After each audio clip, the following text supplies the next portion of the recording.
राम राम विसारन है। तो भाई हरियाणा ग्रुप डी का एग्ज़ाम हो या फिर आपका पुलिस का एग्ज़ाम हो या फिर भाई सीईटी मेंस का एग्ज़ाम हो, सभी के लिए भाई हमने साइंस की सीरीज शुरू की है। ठीक है, जैसे कि आप देख पा रही है एनसीईआरटी की बुक है। ठीक है, फिलहाल हमने भाई केमिस्ट्री शुरू करी है। ठीक है, जो आपके पेपर के अंदर केमिस्ट्री के क्वेश्चन पूछे जाएंगे वो यहाँ से स्टार्ट कर रहे हैं हम। तो यानी कि 9वीं क्लास की आपने एनसीईआरटी शुरू कर लिया भाई। 12 चैप्टर है, उसमें से भाई आपके करीबन 8 से 10 चैप्टर इंपॉर्टेंट हैं। पहले वो चैप्टर करेंगे यानी कि केमिस्ट्री पूरी करेंगे, उसके बाद बायो, फिर भाई आपके फिजिक्स। इस तरह से आपकी पूरी साइंस हम करने वाले हैं मात्र आपके 20 से 22 क्लास के अंदर। इतनी क्लास में आपका पूरा सिलेबस हो जाएगा साइंस का। कहीं से भी आपको कोई बुक खरीदने की ज़रूरत नहीं पड़ेगी, ना ये एमसीक्यू लगाने की। जैसे कि आप देख पा रहे हैं ये आज के चैप्टर के एमसीक्यू हैं, ये हम भाई बाद में सोल्व करेंगे।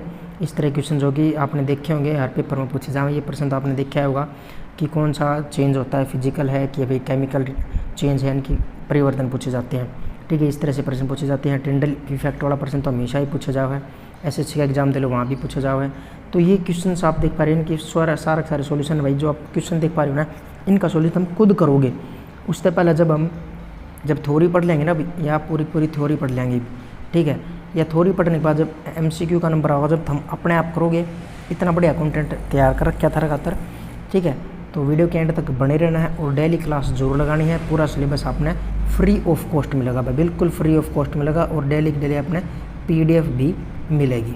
तो आज का चैप्टर अपना क्या है, और जिसने भाई लैंग्वेज की दिक्कत, एक मिनट ओके होगा, और जिसने भाई लैंग्वेज की दिक्कत आना लग रही है तो एक बात कहना चाहूँगा भाई, लैंग्वेज की कोई दिक्कत नहीं है।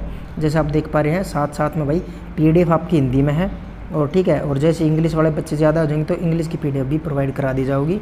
और हम साथ वीडियो के अंदर ही आपको हिंदी में पढ़ा रहे हैं और साथ इंग्लिश के टर्मिनोलॉजी भी बता रहे हैं साथ भाई। ठीक है, तो कोई दिक्कत की बात नहीं है। तो आज का हमारा चैप्टर है, क्या हमारे पास आसपास के पदार्थ शुद्ध हैं। ठीक है, तो पहली बात तो क्या है कि शुद्ध पदार्थ कौन से होते हैं, हमें ये चीज़ें पता होनी चाहिए। ठीक है, शुद्ध पदार्थ का मतलब क्या होता है कि शुद्ध का अर्थ होता है पदार्थ में कोई मिलावट ना होना।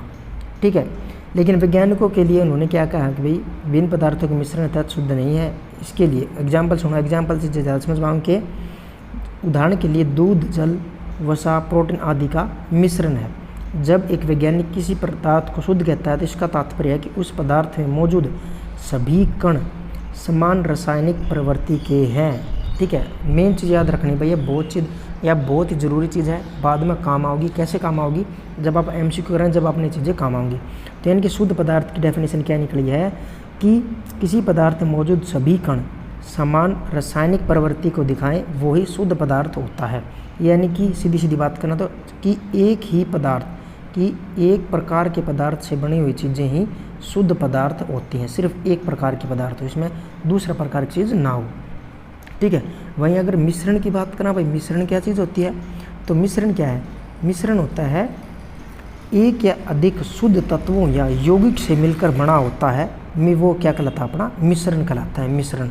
और एक बात, मिश्रण के अंदर जो तत्व और यौगिक जो मिलकर बने होते हैं, इनके अंदर जो अनुपात होता है ना, अनुपात चीज़ों के मिलने का जो अनुपात होता है वो इक्वल नहीं होता है।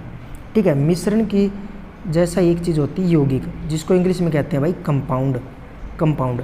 ठीक है, ये क्या होते हैं, ये भी सेम होते हैं, लेकिन इनके अंदर क्या होता है, जो अनुपात होता है ना चीज़ों को मिलने का, जो जिन चीज़ों से मिले हैं उनका अनुपात वो क्या होता है, वो बराबर होता है, यानी कि वो सेम रहता है। फॉर एग्जाम्पल की बात करें हम भाई, यौगिक का एग्जाम्पल मैं बात करूँ, जैसे मैं कह दूँ भाई कॉपर सल्फेट यानी कि CuSO4। ठीक है, कॉपर सल्फेट कब बनेगा, जब एक कॉपर का एलिमेंट होगा, एक सल्फर का, अगर ऑक्सीजन के 4 होंगे जब भी बनेगा। वहीं अगर मिश्रण की बात करते हैं, अगर मिश्रण में हमने कह दिया कि मिट्टी क्या है, मिट्टी एक मिश्रण है।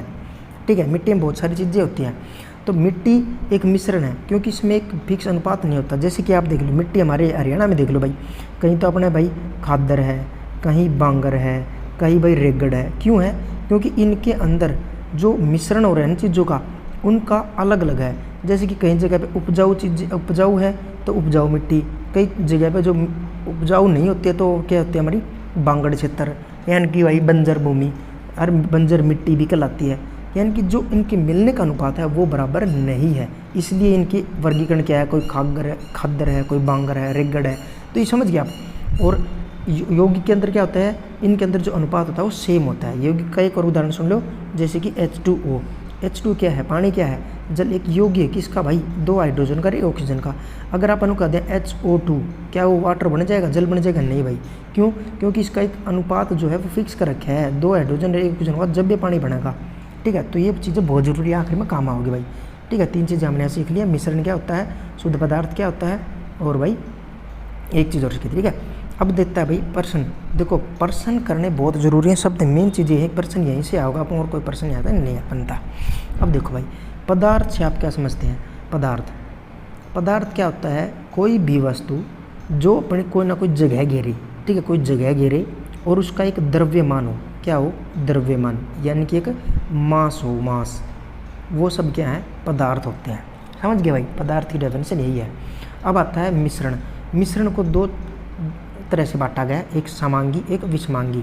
समांगी को इंग्लिश में कहते हैं भाई होमोजीनस, और विषमांगी को कहते हैं भाई हेट्रोजीनस।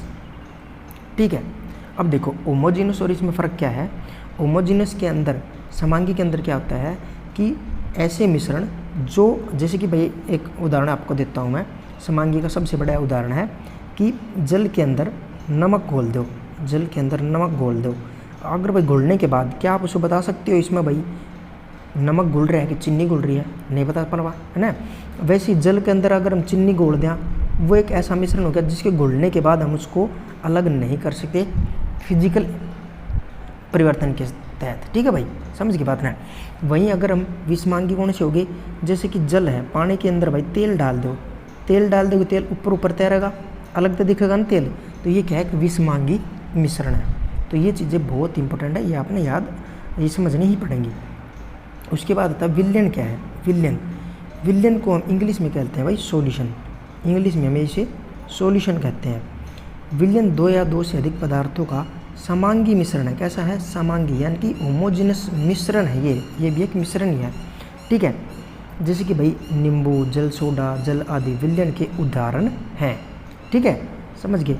तो ये क्या है, ये एक आप सीधे सीधे मान के चलो, solution is equal to homogeneous mixture.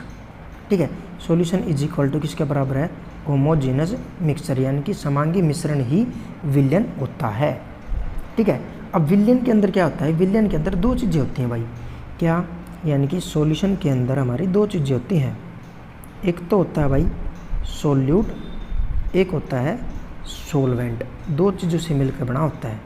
ठीक है, सोल्यूट क्या होता है, किसी सॉल्यूशन के अंदर जिस पदार्थ की मिश्रण में 2 चीज़ें होंगी कम से कम, तो जिसकी मात्रा कम होगी वो तो है सोल्यूट, और जिसकी मात्रा ज़्यादा होगी वो होगा सोलवेंट। और इसे हिंदी में क्या कहते हैं भाई, ये इसको जो सोलवेंट को कहते हैं विलायक, विलायक। ठीक है, और इसका आगे लिखा हुआ होगा, जो आगे होगा, ठीक है, उसमें आगे पढ़ लेंगे एक बार, विलायक। ठीक है, ठीक है भाई। अब देखो, किसी विलयन को 2 भागों में बांटा गया है, विलायक और विलय में। विलायक को इंग्लिश में कहते हैं भाई सोलवेंट, विलय को कहते हैं भाई सोल्यूट। यानी कि विलयन का वह घटक जिनकी मात्रा दूसरे से अधिक होती है, उसे कहते हैं विलायक। विलायक कौन सा है, विलायक यानी कि विधायक। विलायक को हम इस तरह याद कर लेंगे, विधायक के पास क्या हो, सबसे ज़्यादा पावर हो भाई, तो ये हो गया बड़ी मात्रा वाला विलायक, और जिसकी मात्रा कम है वो होता है विलेय। कौन होता है भाई, विलेय। ठीक है, याद रखना है। इससे भाई जो हम चीज़ें पढ़ रहे हैं विलायक और विलेय, यहाँ से भाई न्यूमेरिकल बनेगा। किस तरह से बनेगा वो मैं अपन दिखा दूंगा। उससे पहले यह चीज़ याद कर लियो भाई, बहुत ज़रूरी चीज़ है कि मिश्र धातुएँ ये धातुओं के समांगी मिश्रण होते हैं। ठीक है, समांगी मिश्रण होमोजेनस मिक्सचर होते हैं, वो जिन्हें भौतिक क्रिया द्वारा अवयव में पृथक नहीं किया जा सकता, यानी कि इनको अलग नहीं किया जा सकता भौतिक क्रियाओं द्वारा। मतलब जैसे कि आप कह दें भाई चावल है, चावल में कंकड़ों हैं, अपना घर ना भाई आप चावल बनावा, हाँ, तो मम्मी बहन अपने क्या करा, चावल ने छाना नहीं करा, थाली में लेकर या किसी भी तरह था उसमें कंकड़ हटाया करा, तो वो क्या है, एक भौतिक प्रक्रिया से उसमें जो चीज़ें हैं उसको हम अलग कर रहे हैं। ठीक है, तो ये कह रहे हैं भौतिक प्रक्रिया द्वारा अवयव में पृथक नहीं किया जा सकता, यानी कि भौतिक प्रक्रिया हाथ से कोई चीज़ आप वैसे ही करके देख रहे हैं, अलग नहीं किया जा सकता, तो वो है मिश्र धातु। क्या है वो, मिश्र धातु। मिश्र धातुओं का मिश्रण माना जाता है क्योंकि ये अपने घटकों के गुणों को दर्शाते हैं। ठीक है, इसके अंदर देखिए सबसे बड़ा उदाहरण मिश्रण का क्या है, पित्तल। पित्तल अपने क्या है, पित्तल के मिश्रण है, यौगिक है। इसके अंदर क्या है, देखो जिंक और कॉपर, दो धातु से मिलकर बना जिंक। जिंक इसमें क्या है 30% और कॉपर इसमें 70%। इन दोनों का एक मिश्रण है ये। ठीक है, समझ गए भाई। तो ये चीज़ याद रखनी है भाई, जो चीज़ें बताई जाने लग रही हैं। अभी आपन थोड़ा सा लग रहा है कि भाई डेफिनेशन, अब मुझे डेफिनेशन क्यों लग रहा है, पेपर में डेफिनेशन थोड़ी आओगी, लेकिन यहाँ से जो प्रश्न आओगे ना भाई, वो जब तक ये थ्योरी समझ में नहीं आएगी तब तक आपकी ये चीज़ें समझ नहीं आएंगी भाई। विलयन के गुण, यानी कि जो हम सॉल्यूशन होती है उसका गुण क्या है, एक समांगी मिश्रण होता है। बहुत ही ज़रूरी बात है। जो हम चीज़ें अब डेफिनेशन पढ़ने लग रहे हैं भाई, इसमें है ना, इससे प्रश्न कैसे बन सकता है। जैसे अब की बार तुमने अपने प्री में CET के प्री में आपने प्रश्न देखे होंगे स्टेटमेंट वाले, है ना। स्टेटमेंट वाले क्वेश्चंस में यहाँ से क्वेश्चन बन सकता है कि मिश्रण क्या होता है, विलयन एक समांगी मिश्रण है या असमांगी मिश्रण है। इस तरह से बताओ कि कौन सा कथन सही है, कौन सा गलत है। तो इस तरह से प्रश्न बन सकते हैं। जो डेफिनेशन आपको कराई जा रही है इनको ज़रूर कर लेना भाई। ठीक है, अब देखो इसके द्वारा और क्या था इसमें, एक मिनट में देख लो, कुछ बच नहीं जा भाई। विलयन हो गया है, इसके प्रकार हो गए हैं। उदाहरण के लिए देख लीजिए, हाँ ये उदाहरण देख लीजिए, उदाहरण बहुत ज़रूरी है। चीनी और जल का विलयन, एक चीनी और जल का विलयन यानी कि सॉल्यूशन एक तरल घोल होता है में ठोस का उदाहरण है, जिसमें चीनी क्या है, विलेय है, जल क्या है, विलायक है। इसमें बताया गया है कि कौन सॉल्वेंट होगा, कौन सॉल्यूट होगा। आयोडीन और एल्कोहल का विलयन होता है, इसके अंदर टिंक्चर आयोडीन के नाम से जाना जाता है। टिंक्चर आयोडीन का फार्मूला ही पूछ सकता है कि भाई टिंक्चर आयोडीन किससे मिलकर बना होता है टिंक्चर आयोडीन। तो टिंक्चर आयोडीन के अंदर एक तो आयोडीन होगा प्लस में एल्कोहल। ये फार्मूले भाई लिख लेना, अपने नोट्स बनाते रहना साथ साथ। ठीक है, वातपित्त पेय जैसे सोडा जल, कोक इत्यादि तरल विलयन में गैस के रूप में होते हैं। इसमें कार्बन डाइऑक्साइड गैस विलेय है और जल हमारा विलायक है। ठीक है, और जैसे कि सोडा जल है, कोक है, कोल्ड ड्रिंक जो भी अपनी है उसमें बताया गया है। ठीक है, और ये वायु गैस में गैस का एक विलयन होता है। वायु गैस यानी कि जो हम ऑक्सीजन होती है हमारी, जिसमें अभी मतलब कि वायु, वातावरण में जो वायु होती है उसकी बात करें, मुख्यतः इसके अंदर दो घटक होते हैं, 21% ऑक्सीजन और नाइट्रोजन अपनी 78%, जिनको भाई बिल्कुल बेसिक से कर रहे हैं, पहली बार कर रहे हैं तो ये चीज़ें भी लिख लेना। ऑक्सीजन 21%, नाइट्रोजन 78%, और ये क्या होती है, एक समांगी मिश्रण होता है। ठीक है, इसके बाद है भाई विलयन की सांद्रता के कण व्यवसाय व्यास में, हाँ छोटे होते हैं, चलो ठीक है, छोटे प्रकार के होते हैं, ज़्यादा जरूरत को नहीं। अब ये देखो विलयन की सांद्रता ये क्या होती है भाई, इसका मतलब क्या है। सांद्रता का मतलब है कंसंट्रेशन, यानी कि सॉल्यूशन के अंदर किसकी अधिकता है, मतलब कि किसके जो मॉलिक्यूल्स हैं, जो एलिमेंट है वो ज़्यादा दिखाई दे रहे हैं, वो होती है कंसंट्रेशन, सांद्रता। ठीक है भाई, अब इसको करने का एक फॉर्मूला होता है, इससे यहाँ से प्रश्न बनते हैं भाई। जैसे कि पहले ही प्रश्न देख लो, ये न्यूमेरिकल आप देख पा रहे होगे, ये प्रश्न भाई पेपर में आया हुआ है। और आप जब आपके पेपर में अगर ऐसा प्रश्न आ जाता है तो आप आके बताओ क्या बोलोगे, 12 के बोलोगे भाई ग्रुप डी का पेपर में साइंस के न्यूमेरिकल पूछ रहा के बहुत ही मुश्किल थे, हमारा पेपर तो इतना मुश्किल था भाई, हमारा तो न्यूमेरिकल पूछ रखे थे। लेकिन अगर आपने फॉर्मूला जो चीज़ हम थोड़ी पढ़ने लग रही है पढ़ रखी होगी तो आप इन्हें 1 मिनट में कर दोगे। अब देखो भाई इसको करने का तरीका क्या है। ठीक है, सांद्रता पूछ लिया यानी कि कंसंट्रेशन पूछ लेता है, तो एक बात ध्यान रखनी है, मैंने एक पहले ये बात बताई, क्या सॉल्यूशन यानी कि विलयन किसके बराबर है, सोल्यूट विलेय प्लस सोलवेंट विलायक, इन दोनों से मिलके बनता है हमारा सॉल्यूशन। ठीक है, विलयन किससे मिलके बनेगा, विलेय प्लस में विलायक, ये बात ध्यान रखनी है बस। अब देखो, अब उन्होंने कहता है कि द्रव्यमान का प्रतिशत निकालो, यानी कि मास का प्रतिशत निकालने की बात की गई। तो पहली बात क्या है कि भाग हमेशा हम किससे करेंगे, विलयन से करेंगे, विलयन से। अगर द्रव्यमान पूछा तो विलयन का द्रव्यमान, अगर भाई विलयन का आयतन पूछे, द्रव्यमान का आयतन प्रतिशत पूछे तो नीचे भाई विलयन का आयतन निकालेंगे। और ऊपर क्या है, हमें डिवाइड करना है विलेय कितना है उस मॉलिक्यूल के, उस सॉल्यूशन के अंदर। जैसे कि ये अपना प्रश्न हो जाता है पहला ही, एक विलयन के 320 ग्राम विलायक 320 ग्राम जल है, 40 ग्राम साधारण नमक विलेय है। तब पूछा था विलयन का सांद्रता का परिकलन करें। अब देखो भाई कैसे निकालेंगे। पहली बात बताई थी क्या, इसको निकालने का पहला तरीका क्या है कि हमें जो विलय है ना, और विलय प्लस विलायक, इसको जोड़ देना है। जोड़ने के बाद हमारे पास क्या बन जाएगा, विलयन बन जाएगा, यानी कि सॉल्यूशन की मात्रा बन जाएगी। सीधी सीधी बात है। 40 ग्राम ये दूसरी चीज़ है, पहली चीज़ है नमक, 320 ग्राम जल है, तो यानी कि टोटल सॉल्यूशन कितना हमारा, टोटल सॉल्यूशन हमारा 360 ग्राम होया। सही बात है। आप मुझसे सांद्रता बताओ, सांद्रता बताओ, सीधी सीधी बात है भाई कि टोटल चीज़ 360 है, ठीक है, और सांद्रता पूछिए तो सबसे पहले हमें क्या बताया था, ऊपर हमें क्या रखना है, विलय रखना है कम मात्रा वाला, यानी कि 40/360, और प्रतिशत होता है तो गुणा में 100। अब इसको इससे भाग करेंगे तो 100/9 कर देना है, उत्तर आ जाएगा 11.11%। समझ रहे हो बात को भाई कैसे हमने किया है। सबसे पहले हमें क्या करना है, विलयन का द्रव्यमान निकालना है, जैसे अभी निकल गया, दोनों को जोड़ के विलयन निकल गया। और विलयन का द्रव्यमान का प्रतिशत का फार्मूला मैं बताया था अभी, विलय जो दिया गया विलय पदार्थ उसका द्रव्यमान बटे में विलयन का द्रव्यमान गुणा में 100। तो ये फार्मूला आपको याद कर लेना है भाई, ठीक है। और उसके बाद है भाई निलंबन कुछ ज़्यादा ज़रूरी नहीं, हाँ ये चीज़ ज़रूरी है जो हम करने वाले हैं अभी, टिंडल इफेक्ट। ये देखो भाई टिंडल इफेक्ट सबसे इम्पोर्टेंट चीज़ ये है, आपने बहुत सारे पेपर में ऐसे प्रश्न देखा भी होगा, टिंडल इफेक्ट, ठीक है। अब देखो टिंडल इफेक्ट में सबसे पहले क्या होता क्या टिंडल इफेक्ट। टिंडल इफेक्ट का एक मैं आपको उदाहरण दिखा देता हूँ, टिंडल इफेक्ट होता क्या है, एक बार ये देख लो। आपने इस तरह का सीनरी कई जगह देखी होंगी, ठीक है, यानी कि पेड़ों के अंदर से सूर्य की जो किरणें हैं वो इस तरह से आपको फैलती हुई नज़र दिखाई देंगी, कई जगह देखा होगा आपने। और कई बार सुबह सुबह उठ के देखा होगा, हमारे घर के ऊपर जो कमरा, अपना कमरा के ऊपर एक जगह भाई अपनी जाली नहीं होती, उसमें जब धूप निकला है, धूप आओगी और कमरा में झाड़ू लगाते हो, झाड़ू तो धूल के कण है, धूल के कण उस सूर्य की किरण में ना अलग ही उठते उभरते बिखरते हुए नज़र दिखाई देंगे, जैसे कि ये सूर्य की किरणें दिखाई दे रही हैं। तो ये जो दिखाई देते हैं ये ही क्या है, ये ही हमारा टिंडल इफेक्ट है। यही क्या है भाई, हमारा टिंडल इफेक्ट है। समझ की बात है।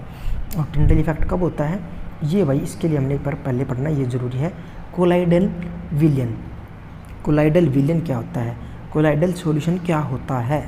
देखो इसके लिए आपको ये पता होना ज़रूरी है कि कोलाइडल विलयन का मतलब क्या है कि छोटे छोटे वे कण, जैसे कि ये देख लिए, कमरे में मौजूद धूल और कार्बन के कणों के द्वारा प्रकाश के फैलने के कारण जो होता है वो होता है टिंडल इफेक्ट। और कोलाइडल सॉल्यूशन हमारे साथ वो सॉल्यूशन होता है जिसके जो मिश्रण है के अंदर जो कण होता है ना, कणों का जो आकार होता है वो छोटा छोटा होता है, ठीक है। और इसके अंदर ने इसके अंदर जो धूप की किरणें हैं, यानी कि सूर्य की जो किरणें हैं वो क्या हो जाती है, ट्रांसपेरेंट होती हैं, वो उसको निकलने देती हैं। तो ऐसा सॉल्यूशन क्या कहलाता है, कोलाइडल सॉल्यूशन कहलाता है, ठीक है। और इसकी एक परिभाषा की बात करें तो इसकी परिभाषा यहाँ भी दी गई आखिरी में, एक बार ये भी पढ़ लेंगे हम। एक एक्यूरेट अगर आप साथ के साथ लिखना चाहेंगे तो एक बार मैं आपको दिखा देता हूँ। ये होता है इसकी परिभाषा, कोलाइडल एक विषमांगी मिश्रण है। कैसा मिश्रण है भाई, विषमांगी, यानी कि हेटेरोजेनस मिश्रण है।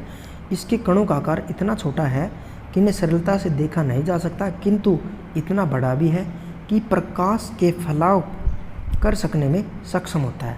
जैसे अभी दिखाया था ना भाई, जंगल से अपने आवाज़ जो पेड़ों में से किस तरह से हमें सनलाइट गुजरती दिखा देती है, ठीक है। वो कोलाइडल उद्योगों में दैनिक जीवन में महत्वपूर्ण है, इसके प्रावस्था कहते हैं और हम पूरी तरह से विस्तृत होते हैं इसे, ठीक है। तो बस याद करने की बात क्या है, विषमांगी मिश्रण है, कणों का आकार ना तो छोटा होता है कि भाई दिखा जाए जिसके, लेकिन इतना बड़ा जरूर होता है कि प्रकाश का फैलाव कर सकने में सक्षम होते हैं। और ये हमेशा कैसा मिश्रण होता है, विषमांगी मिश्रण होता है, ठीक है भाई।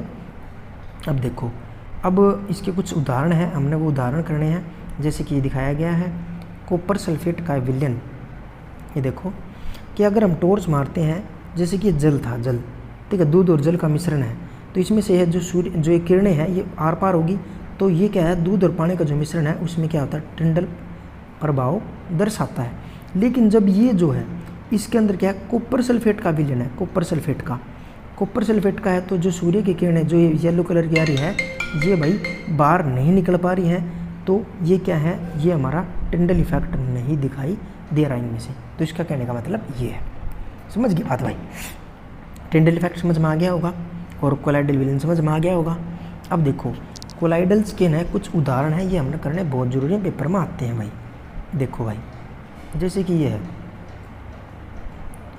कि कोहरा है, बादल है, कुआसा है। कई बार हमने देखा होगा जब बारिश का मौसम हो रहा है, बादल हमने कई बार ये नहीं दिखा देता, सूर्य की किरणें निकलती दिखाई दिया अगर आर पार, वो क्या है, वो हमारा क्या है, टिंडल इफेक्ट ही तो है भाई, टिंडल इफेक्ट ही तो है। और इस तरह से हमारा कोहरा क्या है, बादल और कुआसा क्या है, ये हमारे कोलाइडल सॉल्यूशन ही है। लेकिन इस कोलाइडल सॉल्यूशन के कुछ प्रकार हैं, जैसे कि एरोसोल। तो एरोसोल के उदाहरण जो भी हैं ये हमें ज़रूर याद कर लेना भाई, बहुत ही ज़रूरी है। देखो कोलाइडल सॉल्यूशन के ना गैस के भी उदाहरण हैं, लिक्विड के भी उदाहरण हैं और ठोस के भी उदाहरण हैं। और सबसे इंपॉर्टेंट हमारे पास है गैस वाले। जो कोलाइडल के हमारे जो गैस के उदाहरण हैं उनको हम बोलते हैं एरोसोल। एरोसोल पहला उदाहरण है कोहरा, बादल, कुआसा, धुआं और स्वचालित वाहन का निथार, यानी कि जो धुआं निकला करा, ठीक है, धुआं निकालो सीधा। तो ये सब क्या है, गैस के उदाहरण, हमारे गैस के उदाहरण हैं। अब आ जाता है भाई कोलाइडल सॉल्यूशन में हमारे लिक्विड के यानी कि द्रव के कौन कौन से उदाहरण हैं। सेविंग क्रीम, जैसे कि हमने देखा होगा आपने सेविंग क्रीम जो निकालते हैं, जो भाई हमने देखा होगा वीजोन वाली जो क्रीम की जो डिब्बी आया कर इला कर निकाला कर, उसमें था फोग सा निकला कर, ठीक है, वो फोम निकला कर, ठीक है। अब देखो दूध, फेस क्रीम, ये सब क्या है, इमल्सन के उदाहरण है। किसके उदाहरण है भाई, इमल्सन के, इमल्सन के। मैग्नीशियम मिल्क, दूध अपना दूध है। कीचड़ है, कीचड़, ये प्रश्न आया उड़ा कि भाई कीचड़ जो है कोलाइडल सॉल्यूशन की किस प्रकार का उदाहरण है कीचड़। तो कीचड़ हमारे सोल, एक सोल उदाहरण है भाई, सोल एक प्रकार है, उसका उदाहरण है कीचड़, ठीक है। तो याद कर लेना भैया बात, कीचड़ किसका उदाहरण है, सोल का उदाहरण है। मिल्क भी किसका उदाहरण है, सोल का उदाहरण है, ठीक है। Magnesium milk, sorry magnesium milk sol का उदाहरण है। लेकिन दूध पूछ ले तो दूध भाई इमल्सन का उदाहरण है, इमल्सन का। फोम, फोम का तो फोम है ही। अब है तो जेली, पनीर, मक्खन, ये किसके हैं भाई, हमारे ठोस के उदाहरण है। जेली हुई, पनीर हुआ, मक्खन हुआ, लेकिन उदाहरण किसका है, जेल का। रंगीन रतन पत्थर और दूध या कांच, दूध या कांच, ये ठोस सोल का उदाहरण है, ठीक है। सोल दो प्रकार की, सुनो, सोल में एक तो कौन आ गया, मैग्नीशियम मिल्क और कीचड़। एक हो गया ठोस सोल, ठोस सोल में कौन आ गया, रंगीन रतन का पत्थर और दूध या कांच, दूध या कांच। तो ये उदाहरण भाई बहुत ज़रूरी है, कर लियो याद है, यहाँ से प्रश्न कई बार बन चुके हैं, एसएससी के अंदर तो कई बार प्रश्न आ लिया अर्थ है, ठीक है भाई। टिंडल इफेक्ट हमने अर्थ कर लिया, ठीक है। और समांगी विषम हमने के हमने उदाहरण पढ़ लिए थे। और अब आता है ये प्रश्न, क्वेश्चन नंबर 3। एक संतृप्त यानी कि सैचुरेटेड विलयन बनाने के लिए 36 ग्राम सोडियम क्लोराइड और 100 ग्राम जल में इतने केल्विन पर घोला जाता है, इस तापमान पर इसकी सांद्रता प्राप्त करें। अब हमने केल्विन देख लिया, इन्हें देख कर भाई घबराना नहीं है कि भाई यो की बूझ लिया, इसका मत घबराइयो, इसका मतलब भी सीधी सीधी बात है, सांद्रता निकालनी है तो जो चीज़ कम दे रखी है वो ऊपर और डिवाइड में क्या करना है, टोटल, टोटल यानी कि सॉल्यूशन का 36 + 100 = 136 और गुणा में 100 निकाल दोगे तो उत्तर आ जाएगा, ऐसे ही निकालना है, ठीक है भाई। अब आता है हमारा मोस्ट इंपोर्टेंट टॉपिक, कोलाइडल के गुणधर्म क्या है। कोलाइड जो हमने पढ़ा था अभी, विषमांगी मिश्रण होता है, सबसे मेन बात यही रखनी है, विषमांगी यानी कि हेट्रोजीनस मिक्सचर होता है। कोलाइडल सॉल्यूशन हमेशा हेट्रोजीनस मिक्सचर होता है भाई, ठीक है। और इनके अंदर जो सबसे बड़ी जो विशेषता है वो ये है कि इनके कण इतने बड़े होते हैं कि प्रकाश के किरण को फैलाते हैं, उसके मार्ग को दृश्य बनाते हैं, ठीक है। बस ये बात ध्यान रखना भाई। अब आता है कि जो पेपर में कई बार पूछा जा चुका है, फिजिकल और केमिकल चेंजेज, परिवर्तन, ठीक है। अब याद रखना भाई, ऐसे गुण जिनका हम अवलोकन वर्णन कर सकते हैं, जैसे कि रंग, कठोरता, दृढ़ता, भाव, घनत्व, द्रवणांक, क्वथनांक इत्यादि को भौतिक गुण कहते हैं, ठीक है। अब ध्यान रखना भाई, अब इनमें से जो चेंज होता है ना वो किस किस तरह से चेंज दिखाई देता है। पहली बात तो कि भौतिक जो भी फिजिकल चेंज होगा ना उसके अंदर सबसे पहले क्या चीज़ चेंज हो, उसका है अवस्था, अवस्था चेंज होगी।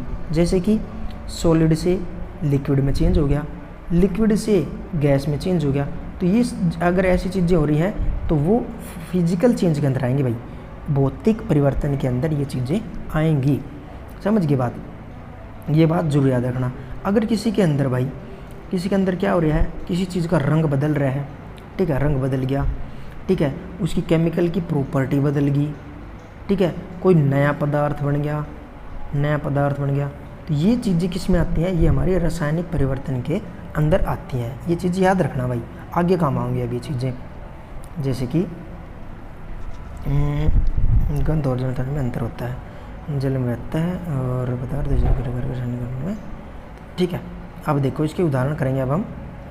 हाँ अब देखो, अब ये वाला उदाहरण सबसे इम्पोर्टेंट ये उदाहरण है, याद रखना। मोमबत्ती के जलने की प्रक्रिया में भौतिक एवं रासायनिक दोनों परिवर्तन होते हैं, ठीक है। एक बार प्रश्न आया था भाई हरियाणा के अंदर ये कि मोमबत्ती के जलने की प्रक्रिया में कौन सा परिवर्तन होता है। ऑप्शन दिया गया भौतिक, ऑप्शन दिया गया रासायनिक प्रक्रिया और तीसरा ऑप्शन दिया गया बोथ, ठीक है।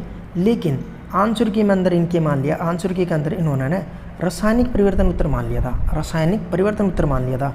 उसके बाद बालक ने ऑब्जेक्शन लगाया और एनसीईआरटी बुक थे ऑब्जेक्शन का, जो अभी लाइन तुम पढ़न लग रही हो, जो या एग्जैक्ट लाइन या पढ़न लग रही हो या स्टेज लगाई और उसका उत्तर फिर बोथ करवाया गया।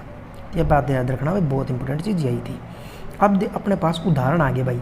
अब इन उदाहरण में से हमें बताना है कि कौन सा तो भौतिक परिवर्तन है और कौन सा हमारा रासायनिक परिवर्तन है। खुद भी एक बार करके देख लियो भाई, सॉल्यूशन खुद भी करके देखो एक बार, किताब में भी कुछ चीज़ें समझ में आवे, ठीक है भाई। देखो पेड़ों को काटना, देखो पेड़ में काटने लग रहे हैं भाई हम, मतलब कि कुल्हाड़ी तो काटने लग रहा है, सीधी बात है। तो ये हमारा क्या है, फिजिकल परिवर्तन है। अगर इसी में क्या देता, पेड़ों का बढ़ना, पेड़ों का बढ़ना, बढ़ने लग रहा है, तो ये हमारी कैसी हो जाती है, हमारी केमिकल चेंज हो जाता है, रासायनिक परिवर्तन हो जाता है। क्यों? क्योंकि अंदर इसके अंदर क्या होने लग रहा है, पेड़ जब बढ़ता है उसके अंदर प्रकाश संश्लेषण की प्रक्रिया होती है, यानी कि केमिकल रिएक्शंस होने लग रही हैं, ठीक है। तो काट रहे हैं तो फिजिकल, और अगर वो बढ़ने लग रहा है खुद ब खुद तो वो केमिकल हो गया। अब दूसरा, मक्खन का एक बर्तन में पिघलना। मक्खन देखो फ्रीज में तो मक्खन निकाला कैसे हो, टाइट नहीं होता वो, यानी कि सॉलिड फॉर्म में। अगर उन्हें रख दोगे तो पिघल जाएगा, क्या हम चेंज हो गया लिक्विड में। तो मैंने बताई थी ना, अगर अवस्था चेंज होने लग रही है, फॉर्म चेंज होने लग रहा है, तो वो क्या है, फिजिकल चेंज है, फिजिकल। अलमारी में जंग लगना, जंग लगने लग रहा है, यानी कि उसके अंदर केमिकल रिएक्शंस होने लग रही हैं, तो ये केमिकल परिवर्तन। जल का उबल कर वाष्प बनना, जल का उबल कर, यानी कि जल जल है, यानी कि वो लिक्विड है, लिक्विड, लिक्विड से उबल कर क्या बन गया, गैस बन गया। उसकी केमिकल प्रॉपर्टी चेंज हुई भाई, नहीं हुई। क्यों? उबालने के बाद उसका टेस्ट चेक करिए, उसाई पाओगा। तो क्या है, ये क्या हो गया, ये भी हमारा फिजिकल चेंज हो गया। अब देखो भाई, विद्युत तरंग का जल में प्रवाहित होना तथा उसका हाइड्रोजन और ऑक्सीजन गैसों में विघटित होना। अब देखो विद्युत तरंग का जल में प्रवाहित हो गया, H2O था भाई हमारे पास, अब ये नुका है अलग अलग बन गया, वो H2 अलग हो गया और ऑक्सीजन अलग हो गया, अलग अलग मेटेरियल बनेंगे ना भाई। ये मैंने क्या बताया था, अगर नई चीज़ें फॉर्म होने लग रही हैं, अलग अलग टूट के बनेगी, नई चीज़ बनेगी, तो वो हमारा केमिकल चेंज हो गया भाई, C, ठीक है। समझ रहे हो बात में? जल में साधारण नमक का घुलना, जल में साधारण नमक घुल गया भाई, ठीक है, तो पूरी तरह से घुल गया तो, ठीक है। तो ये क्या है, उसमें कोई चेंज आया? उसमें कोई चेंज नहीं आया, ठीक है। तो ये भी हमारा फिजिकल चेंज है। फलों का सलाद बनाना, सलाद काट दिया तो भी फिजिकल चेंज हो गया भाई। लकड़ी और कागज़ का जलना, कोई चीज़ जलन लग रही है, जलेगी तो क्या बनेगा, उसमें तो धुआं उठेगा, राख बनेगी, राख सॉलिड बनेगी, और भाई अपने धुआं उठेगा, गैस बनेगी, यानी कि क्या होने लग रहा है, नई नई चीज़ बनेगी, राख और धुआं दो नई चीज़ बनेगी। तो यानी कि ये क्या हो गया, ये हमारा एक केमिकल चेंज हो गया भाई, समझ गए बात ने। तो ये हमारे उदाहरण बहुत ज़्यादा ज़रूरी थी, हमने कर लिए हैं। और उसके बाद आता है तत्व, तत्व यानी कि element, element, element, element. Robert Boyle पहले वैज्ञानिक थे जिन्होंने 1661 में सर्वप्रथम तत्व शब्द का प्रयोग किया। ये कई बार टर्मिनोलॉजी पूछ भी लिया भाई, तो एक बार याद रख लिए थोड़ा सा। 1743 के अंदर इन्होंने इसकी खोज करी थी, मतलब इनका जो जीवन काल है, क्या नाम है, फ्रांस के रासायनिक का, छोड़ो ये बात गलत थी, सुनो काम की बात की थी। रॉबर्ट बॉयल एलिमेंट, जिन्होंने 1661 में सर्वप्रथम शब्द का प्रयोग कराया था, बस इतना याद रखना है एलिमेंट का, ठीक है भाई। अब तो मैंने पीरियोडिक टेबल देखी होगी, उसके अंदर जो एलिमेंट दे रखे हैं, ठीक है। अब उसमें कहता है कि अब तक 100 से अधिक हमारे पास एलिमेंट हैं, उनमें से 12 प्राकृतिक हैं, बाकी मानव के निर्मित हैं।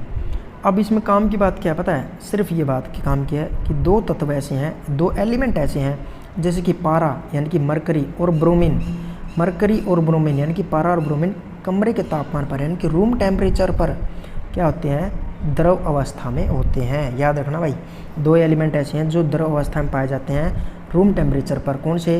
ब्रोमीन और मरकरी। ब्रोमीन और मरकरी। ब्रोमीन को भाई, ब्रोमीन जो होता है वो हैलोजन ग्रुप में आता है, यानी कि ग्रुप नंबर 17 के अंदर आता है पीरियोडिक टेबल में। याद रखना ये बात भी। अब देखो कि गैलियम और एक सीजियम, अभी कहता है कि जो कमरे का तापमान 303 कमरे के तापमान से कुछ अधिक तापमान पर हो जाता है ना, रूम टेम्परेचर से अधिक तापमान हो जाए, तो ये भी द्रव अवस्था में पाए जाते हैं। कौन कौन है? गैलियम और सीजियम। गैलियम और सीजियम, ठीक है भाई। तो हमने एक तो क्या पढ़ा, पारा और ब्रोमीन रूम टेम्परेचर पर लिक्विड रहेगा, लेकिन रूम टेम्परेचर अधिक तापमान हो गया तो गैलियम और सीजियम भी लिक्विड अवस्था में पाए जाएंगे। गैलियम और सीजियम भी, ठीक है। तो अब बात आती है भाई यौगिक क्या होता है? यौगिक, हाँ यौगिक हमने पहले पढ़ लिया था, वैसे बता दिया था मैंने 2 या से अधिक। इसमें देखो ये लाइन कही गई है, यौगिक वह पदार्थ है जो 2 या 2 से अधिक तत्वों के नियत अनुपात, एक फिक्स्ड प्रोपोर्शन, नियत अनुपात यानी कि फिक्स्ड प्रोपोर्शन होता है, ठीक है, और रासायनिक तौर पर संयोजन से बना होता है। जैसे कि उदाहरण, सबसे आसान उदाहरण H2O है, जिसके अंदर फिक्स प्रोपोर्शन है हाइड्रोजन की 2, ऑक्सीजन की 1। समझाई बात भाई। अब देखो ये बहुत हो गया, हमने जो बहुत पढ़ लिया। अब आते हैं हम भाई, ये कुछ ज़्यादा है नहीं, ठीक है, PDF दूंगा उसमें थोड़ा सा पढ़ लियो भाई। अब ये चीज़ें पढ़ लेते हैं मोटी मोटी डेफिनेशन सी, अगर काम आ गई तो। मिश्रण एक से अधिक पदार्थ किसी भी अनुपात में मिले होते हैं। मिश्रण के अंदर क्या होता है?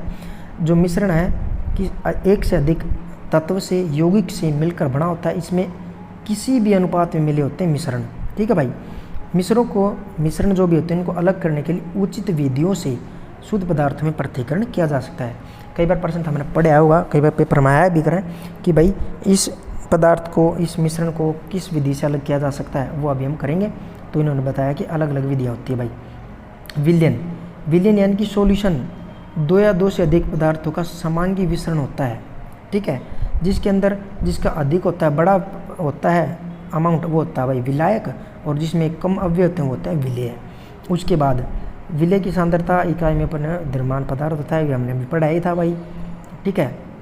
ये होता है निलंबन। निलंबन यानी कि सस्पेंशन इंग्लिश में। वह पदार्थ जो विलायक में अघुलनशील तथा आंखों से देखा जा सकता है वो निलंबन कहा जा सकता है। निलंबन एक विषमांगी मिश्रण होता है, ठीक है, अघुलनशील होता है। मतलब जैसे कि आप कह दें भाई पानी के अंदर मिट्टी डाल दी जा, पानी प्लस मिट्टी डाल दी, ठीक है, मिट्टी अलग तो दिख जाएगी, तो वो क्या है? एक निलंबन प्रक्रिया है। ये कोलाइडल के बारे में हमने पढ़ लिया था। शुद्ध पदार्थ तत्व या यौगिक हो सकते हैं, वह मूल रूप होता है जिससे रासायनिक प्रक्रिया द्वारा सरल पदार्थ में विभाजित नहीं किया जा सकता है, ठीक है। ठीक है भाई, हमने कर लिया, ठीक है जी। अब देखिए भाई, अब हमारा वो क्वेश्चन आ गए हैं जिनके हम अभी चर्चा कर रहे थे कि कोई मिश्रण दिया हुआ है, उसको पृथक करने के लिए कौन सी विधि अपनाएंगे। सबसे पहला प्रश्न है, सोडियम क्लोराइड को जल के विलयन में से पृथक करना है तो कौन सा मेथड अपनावाएंगे भाई। तो सबने बेरा है तो क्या करा कर आप जो विलयन बनाया हुआ है ना, इसने क्या कर दो? वेपोराइज कर दो, वाष्पन कर दो, वाष्पीकृत कर दो। तो उसने क्या है? वाष्पन मेथड। आप क्या करें? इवेपोराइट करवा दिया अगर धूप में धर देंगे तो क्या कराएंगे? वेपोराइज हो जाएगा जल तो उसमें तो निकल जाएगा और नमक रह जाएगा, ठीक है। तो कहते हैं इंग्लिश में कह देते हैं वाष्पन विधि और इंग्लिश में कहते हैं इवेपोरेशन मेथड। अगला प्रश्न भाई, अमोनियम क्लोराइड को सोडियम क्लोराइड तथा अमोनियम क्लोराइड के मिश्रण से पृथक कराने में, देखो जी कोई अमोनियम क्लोराइड है, अमोनियम क्लोराइड की है ना वैसे एक जो फॉर्म होती है ना, इसकी फॉर्म होती है सॉलिड, ठोस होता है वो। और जब अमोनियम क्लोराइड इनके मिश्रण में बनती है ना तो ये किस फॉर्म में बदल जाती है भाई? गैस के फॉर्म में बदल जाती है। और जब सॉलिड सीधा गैस में बदल जा तो हमने कल भी पढ़ा था, तो वो मेथड होता है ना, वो होता है उद्रुपातन। इंग्लिश में कहते हैं भाई इसको सब्लिमेशन मेथड, ठीक है। तो ये याद रखना है भाई। अगला प्रश्न है, धातु के छोटे टुकड़ों के कार के इंजन से अलग करना। भाई कार का इंजन में छोटे छोटे टुकड़े पड़ गए, मान लो मिट्टी के कण पड़ गए, तो उसको अलग कर लेते हैं। जैसे कि आर होता है पानी का, तो उसमें भी क्या लगवाया करा, फिल्टर नहीं लगवाया, फिल्टर चेंज करवाने पड़ेंगे भाई, फिल्टर चेंज करवाने पड़ेगे, ये तो साफ है ना करता। वैसे ही इंजन ऑयल को चेंज करने के लिए भाई हम क्या कहते हैं, फिल्ट्रेशन करवाते हैं, फिल्ट्रेशन। तो इसका मेथड भी क्या होगा, फिल्ट्रेशन मेथड। ठीक है भाई, फिल्ट्रेशन मेथड, जिसको हिंदी में अगर बात करा, हिंदी में इसको हम कहते हैं निस्यंदन, निस्यंदन, हिंदी में निस्यंदन बोलते हैं भाई। अगला प्रश्न है, दही से मक्खन निकालने के लिए, ये बड़ा सब बहुत ही बढ़िया प्रश्न है और हमने बहुत सा आता भी होगा। जैसे कि अपने घर में भाई बिलोनी होया करे, जिस तरह पहले अपनी दादी यार निकाला करती दूध में डिशी में गालकन है, और वैसे आजकल मशीन भी आ रही है इस तरह की, वाह घूमया कर थोड़ी थोड़ी घूमने गुजा है, ठीक है ना। तो ये क्या होता है, जो केंद्र होता है केंद्र से दूर की तरफ जाती हैं, तो जो मेथड होता है इसको हिंदी में कहते हैं अपकेंद्रण बल, अपकेंद्रण बल। ठीक है, और इंग्लिश में अगर इसने कहा मानिए हमें तो इसे कहते हैं भाई कॉन्फ़िगरेशन मेथड। ठीक है, कॉन्फ़िगरेशन, इंग्लिश में कॉन्फ़िगरेशन, अपकेंद्रण बल। अगला देख लो, जल से तेल निकालना है। जल से तेल निकालने के लिए भाई इसमें क्या करते हैं, इसको अलग, जल का जो घनत्व है उसके ऊपर से निकालते हैं।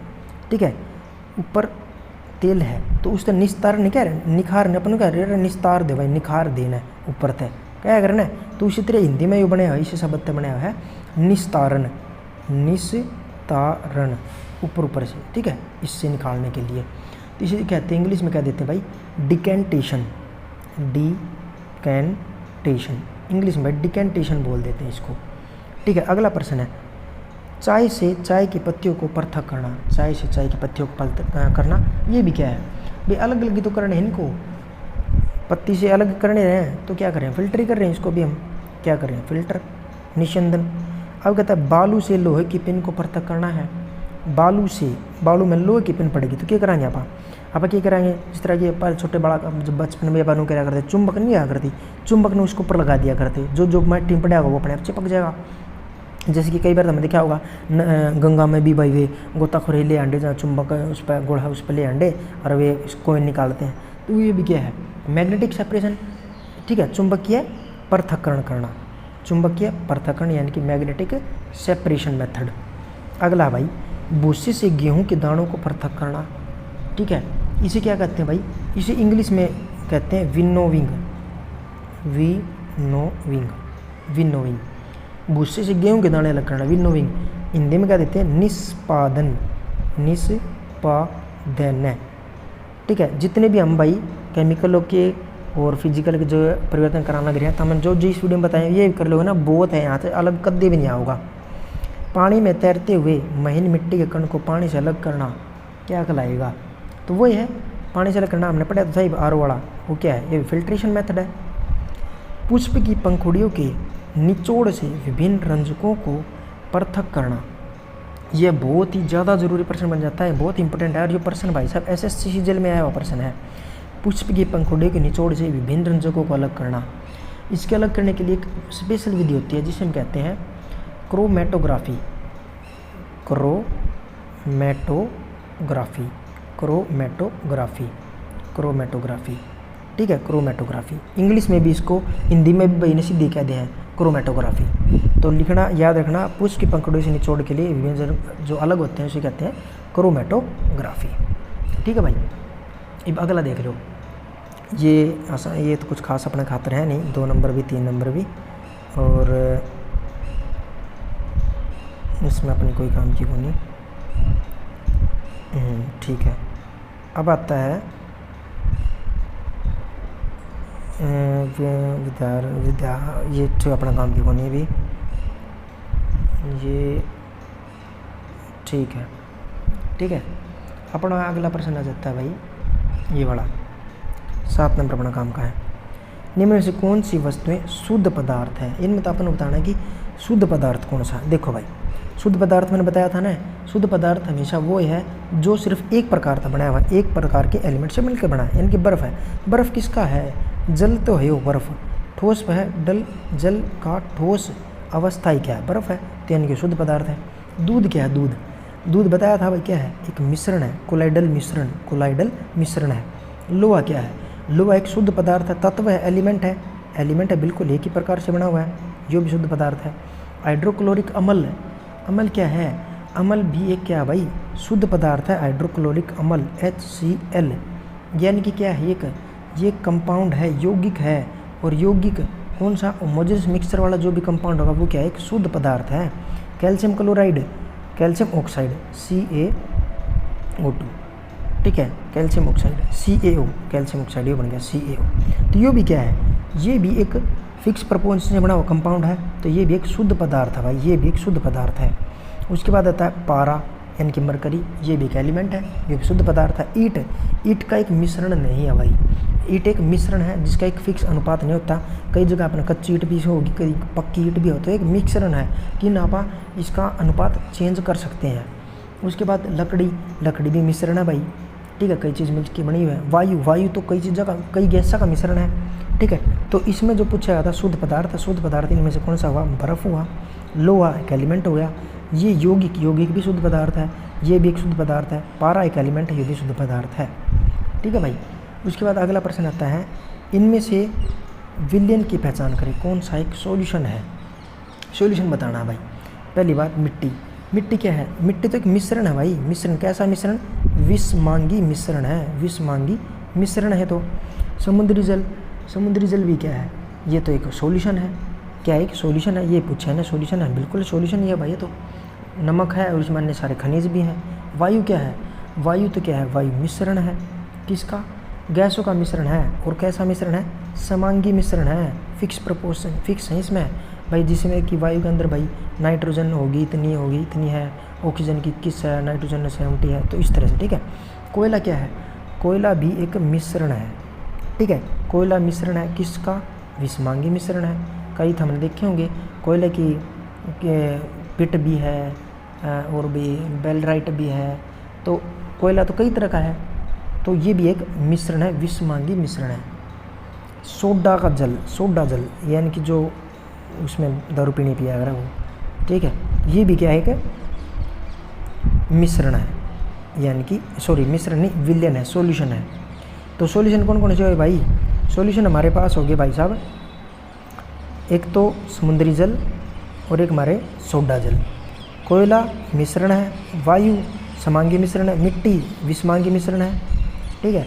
उसके बाद आता है अपना टिंडल इफेक्ट, कौन दर्शाता है, नमक का घोल, दूध का, ठीक है। तो इनमें से आप जो 9 नंबर क्वेश्चन है इसका उत्तर आपने खुद बताना है कि भाई, क्योंकि यहाँ से प्रश्न हमेशा पूछे जाओ है, तो ये तो हमें आना चाहिए।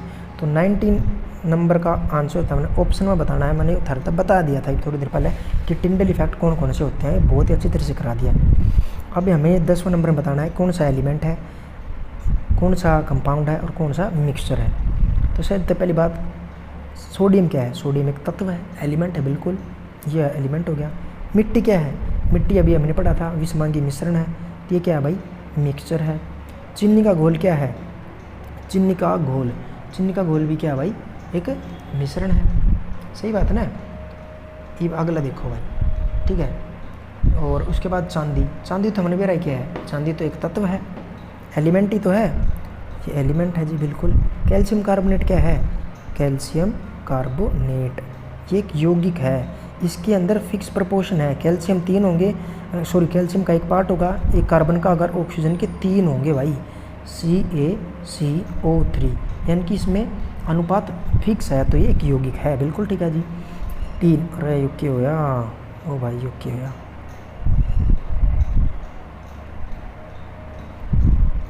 कित गए, ठीक है। उसके बाद आता है भाई हमारा टीन क्या है, टीन भी एक एलिमेंट है। सिलिकॉन क्या है, सिलिकॉन भी एक एलिमेंट है, समझा की बात भाई। तो हमारे पास तत्व कौन है, एलिमेंट, सोडियम एलिमेंट है जी, बिल्कुल ठीक है जी। चांदी सिल्वर ये भी एलिमेंट है जी। मिश्रण कौन है जी, मिश्रण में हमारा मिश्रण में कौन है, मिट्टी मिश्रण है जी, ठीक है। और हमारे चीनी का घोल मिश्रण है जी, ठीक है। तो यौगिक कौन था इसमें, यौगिक सिर्फ एक है जी, कैल्शियम कार्बोनेट, ठीक है। तो इस तरह से प्रश्न पूछे जा सकते हैं भाई। पूरा चैप्टर करा दिया है, वीडियो पसंद आए तो लाइक कर दियो, धन्यवाद।